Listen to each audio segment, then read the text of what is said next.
네, 반갑습니다. 2024년도는 그 어느 해보다 정책자금 경쟁도가 상당히 높았습니다. 신청하고 떨어져서 포기하신 분들도 상당히 많은 걸로 알고 있는데요. 그럼에도 하반기 소상공인 대출을 꼭 진행해 봐야 되는 이유가 있습니다. 무엇일까요? 첫 번째로 티몬 위메프 사태를 통해서 그 피해 자금이 나왔습니다. 그리고 중저신용자 자금이 나왔습니다. 이것 때문에 소상공인 정책자금 중 직접 자금인 혁신촉진자금이 2달 정도 열리지 않은 상태입니다. 이 자금의 예산이 다르기 때문에 혁신촉진자금이 예산이 남아있다는 뜻이 되겠죠. 자, 두 번째로는 매년 그러하듯이 상반기에는 웬만한 업체들은 다 받은 상태예요. 그럼 하반기에는 어떤 업체들을 줄까요? 기존에 떨어졌던 영세한 업체들을 대상으로 승인을 해줍니다. 이게 가장 핵심적인 이유예요. 따라서 상반기에 내가 부결되었거나 정책자금을 받지 못했다면 지금이 기회라고 볼 수 있습니다.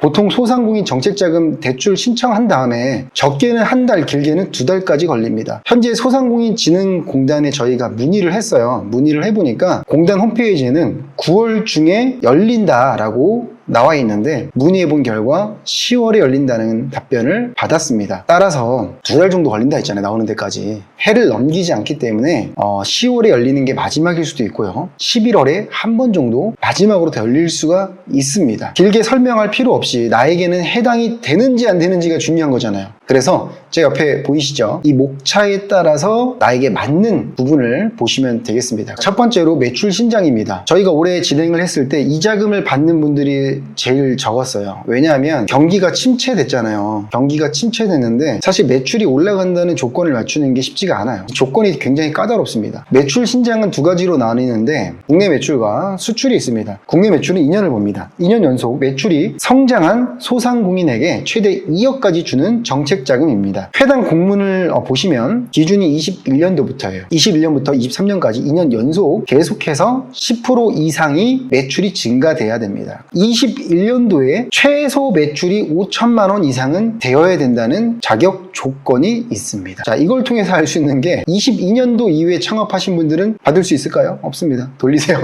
그럼 여기에 해당하는 소상공인이 많을까요? 많지 않죠. 그래서 이 정책자금의 매출은 사실 조금 우리 소상공인들을 위한 자금이 맞나 싶은 생각이 듭니다. 일단은 좀 보도록 하죠. 예를 들어 보겠습니다. 21년도 매출액 기준이 5천만 원인 경우에 22년도에는 10% 성장한 5,500만 원이 되어야 합니다. 똑같이 23년도에는 22년도 대비 10% 성장한 6,050만 원이 되어야 된다는 거겠죠.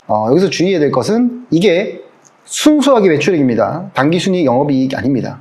그래서 매출을 보셔야 됩니다. 증빙 서류는 어떤 것들이 있냐? 복식 기부 하시는 분들은 재무제표가 있겠죠. 재무제표를 통해서 매출을 계산해 보시면 되겠습니다. 그리고 이 재무제표를 뭐 하면 될까요? 증빙하면 되겠죠. 재무제표가 없으신 분들은요, 부가세 과세 표준 증명원이 있고요. 면세사업자의 경우에는 면세사업자 매출 증빙 자료가 많습니다. 그걸로 확인하시면 됩니다. 그냥 다 모르겠다, 다 모르겠으면 그냥 기장 세무사한테 이야기하시면 됩니다. 서류도 다 준비해 주고요, 증가율도 다 계산해 줘요. 자, 수출의 경우에는 더 쉽습니다. 그냥 1년이에요. 2년이 아닙니다. 1년간 매출액이 전년 대비 10% 성장하면 돼요. 그리고 이거 똑같이 최대 2억까지 자금이 진행이 됩니다. 자, 증빙서류는 한국무역통계진흥원, 한국무역협회, 여기서 인정하는 수출증명원이라는 게 있어요. 그냥 수출하시는 분들은 아시는 거예요. 나 이거 모른다, 이거 해당 안 되는 거예요. 자, 근데 간혹 이런 분들이 있어요. 나 수출하는 업체 하는데 뭐 중간 바이어 업체 통해서 뭐 하시는 분들, 그 다음에 벤더로 수출하시는 분들 있어요. 수출하시는 거 맞지만 서류적으로는 수출업체가 아니라고 생각하시면 됩니다.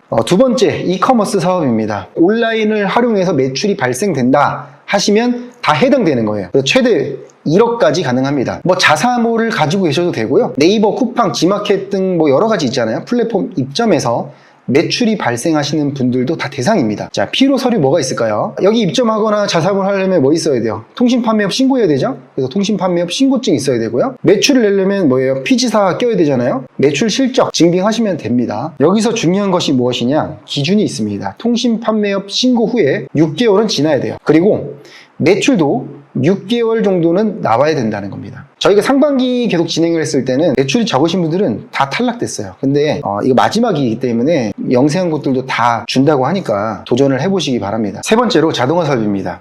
이 자금이 저희가 올해 진행했을 때 소상공인진흥공단에서 받은 자금 중에 이게 제일 많았어요. 이게 사실 조금 논란이라고 해야 되나요? 오해 소지도 조금 있고요. 그렇기 때문에 내가 요건이 되는지 모르고 계시는 분들도 상당히 많습니다. 왜 그러냐? 그냥 이런 거거든요. 자동화라고 구현이 되면 인정하겠다라는 거예요. 이게 굉장히 애매하거든요. 자, 보세요. 음식점 식기세척기 있잖아요. 음식점 식기세척기 있으신 분들 많아요. 이거 자동화 설비일까요?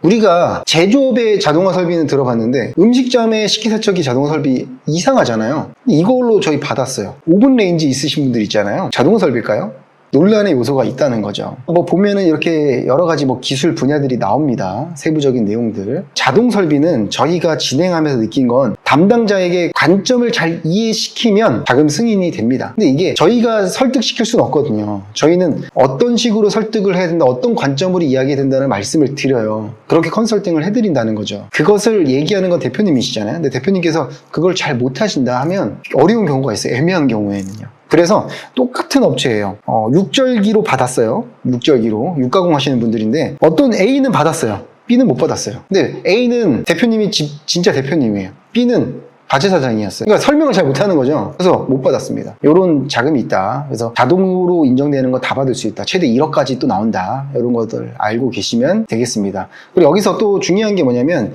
제조업 하시는 분들 작년까지만 하더라도 제조업 특화자금이라는 게 있었어요. 그냥 제조업하시면 제조업 특화자금 이렇게 생각을 했는데 이게 올해는 없습니다. 그래서 내가 제조업이고 수작업으로 제조하시는 거 아니면 기계에 웬만하면 다 있습니다. 웬만하면 저희가 기계 있으시면 자동화 설비로 인정받아서 자금 승인해드렸어요. 그렇기 때문에 이것도 가능하다. 제조업 특화 자금이 없다고 울지 말자. 자동화 설비 있다. 작년에 내가 제조업 특화 자금으로 자금 받았다. 올해 받을 수 있나요? 받을 수 있습니다. 소진공은 6개월마다 재신청이 가능합니다. 승인된 이후에도요.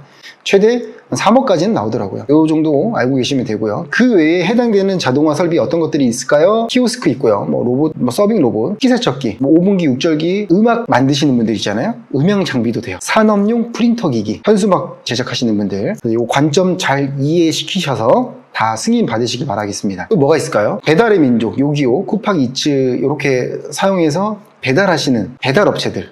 이게 배달 직접 하시는 분들 말고요. 육회집인데 배달하시는 분들, 도시락 만들어서 배달하시는 분들, 요기요, 배달의 민족 플랫폼 사용하시는 분들, 이거 다 가능하다. 왜냐면 자동화니까. 증빙 서류에는 뭐가 있을까요? 첫 번째로는 자동화가 구현되는 사진. 예를 들어 설비 사진. 예를 들어 배달이다. 그럼 배달이면은 6개월 정도가 필요하거든요. 배달은요, 무조건 6개월 정도에 내가 배달 들어온 내역서, 배달의 민족과 내가 하고 있다. 그럼 우아한 형제들 부가세 자료 이런 것들이 되겠죠. 설비 가지고 계신 분들은 설비 구매 내역서 필요하고요.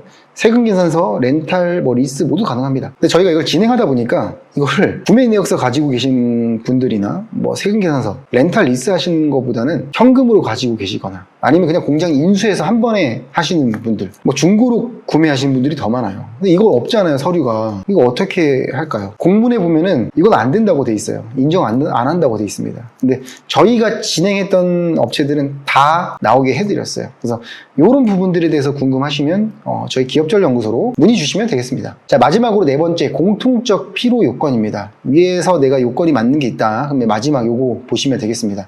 자, 지원 대상입니다. 이거 막 다 읽을 필요 없어요. 그냥 말이 어려운데 그냥 네가 소상공인이야 소기업이야 이거 보는 거거든요. 그래서 제조업, 건설업, 운송업, 광업은 10인 미만, 그 외에는 5인 미만이 소상공인이다 생각하시면 돼요. 내가 예를 들어 음식점인데 5인이 이상이야. 그럼 나 소기업입니다. 안 돼요. 자, 그 다음에 매출 관련해서도 소기업과 소상공인을 나누는 것도 있는데 이거는 볼 필요가 없습니다. 부침 1-1이 있다고 하는데 매출이 150억 이상이 돼야 돼요. 그런 업체들 중에 소상공인 거의 없습니다. 그래서 해당되시는 분이 없기 때문에 패스하도록 하겠습니다. 자, 마지막으로 대출 제한 대상인데요.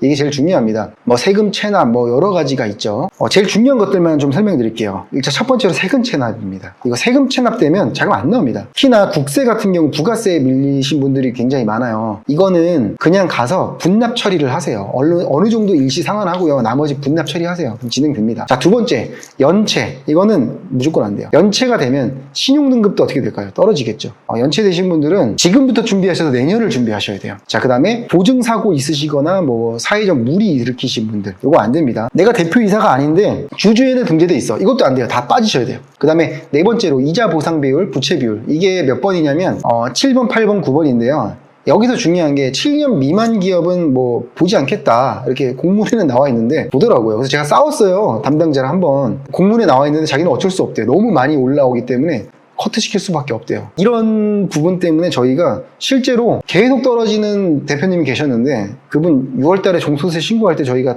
다 바꿔드렸어요. 근데 이분이 실제로 대출이 많은 것도 아니에요. 대출도 없었고 이자 보상, 이자를 낼 것도 없었어. 근데 재무제표가 그냥 뭐가 어디서 누락이 돼서 그런 부채 비율도 막 1000% 돼 있고 이자 보상 비율도 막 마이너스 1 막 이렇게 돼 있는 거죠. 내 재무제표가 이렇게 돼 있다? 그럼 좀 어렵습니다. 그래서 이런 부분들은 내년을 준비하거나 어떻게 해야 될지 모르겠다. 그럼 저희 연락하셔가지고 저희랑 내년 종소세 신고할 때까지 같이 차근차근 준비하시고 가점상 준비하셔가지고 내년에 자금을 받으시면 되겠습니다. 자, 오늘 2024년도 마지막 소상공인 대출에 대해서 알아봤습니다. 저희가 정리는 해드리긴 했는데 더 세부적인 것들도 많기 때문에 더 궁금하신 것들은 문의를 주시거나 공문을 읽어보시고 확인을 해보시면 되겠습니다. 또 진행을 하다가 어려우신 점이 있으면 문의 주시면 저희가 성심성의껏 답변을 좀 해드리도록 하겠습니다. 네, 오늘도 행복한 하루 되시고 마지막 2024년 정책자금 잘 받으셨으면 좋겠습니다.